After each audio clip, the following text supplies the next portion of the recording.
আসসালামু আলাইকুম আমার সুপ্রিয় শিক্ষার্থীদেরকে সবাইকে জুমা মোবারক। এবং আজকে তোমাদের গুচ্ছ ভর্তি পরীক্ষা হয়ে গেল 24 ব্যাচের জন্য। তো এর পরিপ্রেক্ষিতে তোমরা অনেকেই উদ্বিগ্ন হয়ে আছো যে ভাইয়া কাটমা কত হতে পারে বা টপ সাবজেক্ট কততে হতে পারে। তো অলরেডি আসলে আমি একটা ভিডিও করে ফেলেছিলাম, বাট সেটা ব্লার জনিত কারণে আসলে ভিডিওটা আপলোড দিতে পারতেছি না। তো আবার আসলে সেম কথা হলো, আবার বলতেছি। তো যাই হোক, আমাদের হচ্ছে যেহেতু গুচ্ছ ভর্তি পরীক্ষায় আমরা জানি যে 19টা ইউনিভার্সিটি আছে। তো এই 19টা ইউনিভার্সিটির ক্ষেত্রে আমরা জানি যে আলাদা আলাদা তারা হচ্ছে যে তোমাকে সার্কুলার দিবে। তো সেই ক্ষেত্রে তোমাকে একটু সচেতনতা অবলম্বন করতে হবে, নাম্বার 1। এবং নাম্বার 2, যেহেতু 19টা ইউনিভার্সিটি, তো সুতরাং হচ্ছে তুমি যেহেতু আলাদা অ্যাপ্লাই করবা, তো তাদের ক্ষেত্রে আলাদা রিকোয়ারমেন্ট থাকবে, ঠিক আছে? তো সেক্ষেত্রে হচ্ছে টপ মার্ক বলো বা হচ্ছে কাট মার্ক বলো, এটা প্রিন্ট করে একটু কঠিন। আর ভাইয়া তারপরেও বিগত বছরের এক্সপিরিয়েন্স অনুযায়ী এটা চেষ্টা করব তোমাদের একটা সঠিক গাইডলাইন দেওয়ার জন্য। তো আজকে যদি কোশ্চেনটা কেমন হয়েছে এটা যদি ফার্স্ট অফ অল বলতে চাই, সেটা হচ্ছে যে আমি আমার যত স্টুডেন্টদের সাথে কথা বললাম, সেটা যা বুঝলাম সেটা হচ্ছে কোশ্চেনটা তুলনামূলক ইজি বলতে পারো বা স্ট্যান্ডার্ড অনেক ক্ষেত্রে বলতে পারো। তো কোশ্চেনটা আসলে স্ট্যান্ডার্ড হয়েছে গত 2 বছরের বিবেচনায়। তেমন কোনো যে খুব না পারার মতো কোনো সেগমেন্ট ফিজিক্সে বলো বা ম্যাথে বলো, এরকম খুব না পারার মতো কোশ্চেন আসলে খুব একটা ছিল না। তো সেক্ষেত্রে আমরা বলতে পারি কোশ্চেনটা যথেষ্ট স্ট্যান্ডার্ড হয়েছে। তো সেক্ষেত্রে যেটা বললাম যে আলাদা আলাদা যদি কাটমার্ক থাকে সিএসসি, ট্রিপলি বা জেনেটিক ইঞ্জিনিয়ারিং, তো এদের ক্ষেত্রে দেখবা যে ফিজিক্সের ক্ষেত্রে আলাদা তোমাকে হচ্ছে রিকোয়ারমেন্ট দিবে বা ম্যাথের ক্ষেত্রে আলাদা রিকোয়ারমেন্ট দিবে। তো এগুলো নিয়ে আসলে তেমন কথা বলার কিছু নাই। তুমি যখন 19টা ইউনিভার্সিটিতে অ্যাপ্লাই করতে যাবা তখন তুমি নিজেই বুঝবা। আর যদি আমি বলি যে একদম সর্বশেষ ভাইয়া কাটমার্কটা বলেন ফার্স্ট মেরিটে চান্স পাওয়ার জন্য, অবশ্যই এটা ফার্স্ট মেরিটের জন্য। সেটা হচ্ছে 45 থেকে 50 প্লাসের মতো তুমি যদি পাও, তাহলে আশা করা যায় যে 19টা ইউনিভার্সিটির যে কোনো ইউনিভার্সিটিতে ফার্স্ট মেরিটে তুমি একদম যে কোনো একটা সাবজেক্টে চান্স পেতে পারবা।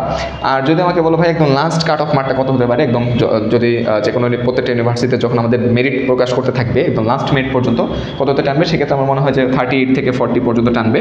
গতবার 37 বা 38 এরকম গিয়েছিল, তো এবার 38 থেকে 40 এরকম রেঞ্জে যদি থাকো, ইনশাল্লাহ তুমি একদম শেষ পর্যন্ত কোনো না কোনো একটা সাবজেক্টে চান্স পাবা। আর যদি আমাকে বলো ভাই টপ সাবজেক্টের জন্য আমার কেমন মার্ক লাগবে, সেক্ষেত্রে হচ্ছে যে যদি তুমি ইঞ্জিনিয়ারিং বা বায়োলজিক্যাল যে জেনেটিক ইঞ্জিনিয়ারিং, বায়োকেমিস্ট্রি, ফার্মেসি এই ধরনের সাবজেক্ট চাও, সেক্ষেত্রে 65 থেকে 70 প্লাস একটা গুড নাম্বার। তুমি টপ ইউনিভার্সিটিগুলোতে টপ সাবজেক্টে পাওয়ার জন্য 65 থেকে 70 প্লাস এটা গুড নাম্বার। আর তুমি যদি মিড রেঞ্জের টপ ইউনিভার্সিটির মিড রেঞ্জের সাবজেক্টগুলো চাও বা মিড রেঞ্জের ইউনিভার্সিটির টপ সাবজেক্টগুলো চাও, সেক্ষেত্রে 55 থেকে 60-র ভিতরে থাকা লাগবে। সেক্ষেত্রে হচ্ছে যে তুমি পিওর সাবজেক্টগুলো টপ ইউনিভার্সিটির পিওর সাবজেক্টগুলো ফিজিক্স, কেমিস্ট্রি, ম্যাথ এই ধরনের সাবজেক্টগুলোর জন্য এলিজিবল হতে পারবা। তো আশা করি জাস্ট তোমাকে একটা আইডিয়া দিতে পারলাম এই বিষয়ে যে কাটমার্কটা কেমন হতে পারে বা টপ সাবজেক্টের জন্য তোমার কেমন মার্ক রাখতে পারে। লাস্টে যদি তোমাকে একটা টিপস দিয়ে শেষ করতে চাই, সেই টিপসটা হচ্ছে যে ভাইয়া 19টা ইউনিভার্সিটির ক্ষেত্রে তুমি চেষ্টা করবা তোমার মার্ক যদি একটু তুলনামূলক 50-তে কম থাকে বা 50-60 এরকম থাকে, তুমি চেষ্টা করবা যতগুলো ইউনিভার্সিটির আমাদের হচ্ছে যে চয়েস দেওয়া যায় সেই প্রত্যেকটা ইউনিভার্সিটিতে তুমি চয়েস দিয়ে রাখবা। আর তোমার মার্ক যদি তুলনামূলক একটু হায়ার দিকে থাকে 65 প্লাস থাকে, সেক্ষেত্রে তুমি 4-5টা ইউনিভার্সিটিতে যদি ঠিকঠাক মতো সিরিয়ালটা মেনটেন করতে পারো সাবজেক্ট চয়েসের, তাহলে এক্ষেত্রে আশা করি কোনো সমস্যা হবে না। তো আশা করি বুঝাতে পারছি যতটুকু। আমি এই ভিডিওতে আরেকবার আপলোড দিয়েছিলাম, যেটা বলতেছিলাম জাস্ট ব্লার হওয়ার জন্য এই ভিডিওটা আপলোড দিতে পারি নাই বা সমস্যা হয়ে গিয়েছিল, তো এই জন্য আবার আপলোড দেওয়া।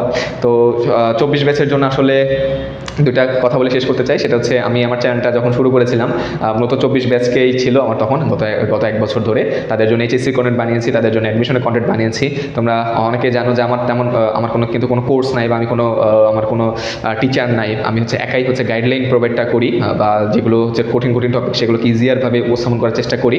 তো ভাইয়ার ব্যস্ততা থাকে অনেক, নিজের পড়াশোনা আছে, নিজের এদিকে আরও অফলাইন টিউশন আছে সিলেটে বা অনলাইনে টিউশন আছে, আমার প্রাইভেট ব্যাচগুলো আছে। তো তাদেরকে হচ্ছে যে সামলানোর পরে 24 ব্যাচের জন্য আসলে ভিডিওগুলো বানাতে আমার বেশ কষ্ট হয়েছে। বাট তারপরও তোমাদেরকে হেল্প করার জন্য বা তোমাদের পাশে থাকার জন্য আমি যতটুকু পেরেছি আমি সর্বোচ্চ চেষ্টা করেছি। জানি না তোমরা আসলে কতটুকু উপকৃত হয়েছো। তারপরও যদি কেউ সিলেটে আসো বা সাস্টে আসো, অবশ্যই আমার সাথে ভাইয়ের সাথে দেখা করতে পারো।